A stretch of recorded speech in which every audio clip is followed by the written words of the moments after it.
Il faut savoir que cette mobilisation passive a un certain nombre de règles à respecter parce qu'on ne vient pas et on ne mobilise pas comme ça et n'importe comment. Donc parmi ces règles à respecter, ou bien les règles les plus importantes à respecter, en tout cas c'est les règles qu'on m'a appris, que ma prof de mobilisation passive m'a appris. Vous allez sans doute trouver d'autres règles qui sont inscrites dans d'autres livres, beaucoup plus détaillées, mais en général c'est les règles que ma prof m'avait données. Et la première règle, c'est qu'il ne faut jamais traiter un malade sans avoir de lui une connaissance parfaite. Tout simplement, il faut connaître sa pathologie, il faut connaître ses antécédents, il faut avoir une connaissance parfaite de son patient. Il faut faire un excellent et un très bon interrogatoire, d'accord? Donc la deuxième règle à respecter, c'est que la première phase de la mobilisation passive consiste à apprendre à son patient une relaxation totale, puisque s'il est crispé, vous aurez du mal à le mobiliser tout simplement. Et si vous avez du mal à le mobiliser, vous allez forcer. Et si vous allez forcer, du coup le patient ne se sentira pas en confiance avec vous, et donc vous allez vous retrouver comment dire, ce cercle vicieux tout simplement, dont vous aurez du mal à vous échapper et le patient va tout simplement changer de thérapeute. D'accord? Donc essayez quand même de le relâcher avant toute mobilisation passive. Ensuite, ou plutôt la troisième règle ou le troisième principe, c'est que la mobilisation passive ne doit en aucun cas être effectuée de manière douloureuse, puisque une rééducation douloureuse, c'est une rééducation qui est mal faite. Par conséquent, une rééducation très dangereuse qui peut provoquer d'autres altérations au niveau de la mobilisation dont vous n'avez vraiment pas besoin. D'accord?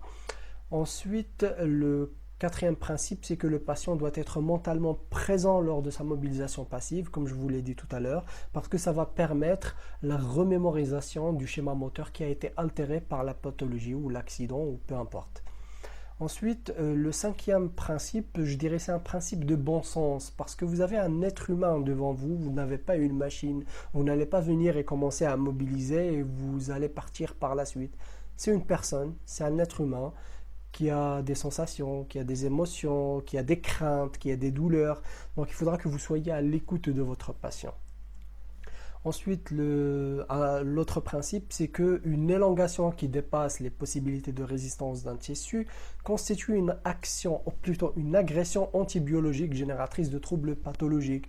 C'est-à-dire que lorsque vous allez rencontrer une articulation qui est enraidie et que vous avez du mal à dépasser un certain degré de flexion par exemple ou d'extension, n'essayez pas de forcer, d'accord? Il faut que la kinésithérapie soit effectuée de manière très douce. Vous avez plein d'essayerance durant laquelle vous allez récupérer petit à petit. Donc il faut donner du temps tout simplement aux éléments capsulo-ligamentaires pour que vous puissiez tout simplement effectuer votre mobilisation de manière efficace et intelligente. Ensuite, l'autre règle dit que la mobilisation passive doit d'abord être analytique. Une mobilisation passive, c'est une rééducation d'une articulation par articulation et d'un mouvement par mouvement. Donc on ne cherche pas de mouvements globaux, si ça se dit, des mouvements globaux, mais on cherche des mouvements analytiques, articulation par articulation et mouvement par mouvement. Ensuite, l'installation du patient et du kiné qui doivent être confortables tout simplement. La table doit être à la hauteur du kiné. Il ne faut pas tout simplement chercher à mobiliser dans des positions qui peuvent être génératrices de troubles pathologiques pour le dos du kiné ou bien le patient soit dans une position inconfortable. Il faut chercher le confort de la position. Le matériel également utilisé ou bien la tenue du kiné. Le matériel généralement utilisé c'est la table, c'est-à-dire qu'il faut que la table soit confortable, il ne faut pas qu'elle soit très dure. La tenue du kiné doit être une tenue confortable qui lui permet de bien saisir le membre à mobiliser, de le mobiliser dans tous les sens sans que cette tenue ne dérange l'action et le mouvement.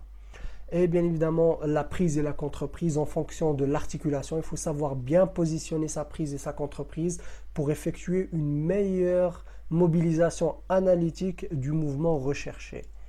Eh bien, la cadence, nous avons une cadence qui doit être très lente. La mobilisation passive doit être effectuée d'une manière très lente. Il ne faut pas vraiment mobiliser rapidement, chercher juste à mobiliser. Il faut vraiment prendre son temps. La cadence doit être très lente. Alors, donc, j'espère que vous avez apprécié ce cours. C'était un cours très court. Si vous avez apprécié, n'hésitez pas à mettre des pouces en bleu. Dites-moi ce que vous en pensez dans les commentaires, que ce soit des critiques, des recommandations. Tout simplement, si vous souhaitez discuter, vous êtes les bienvenus. Alors, je vous dis à très bientôt pour une autre vidéo. Au revoir.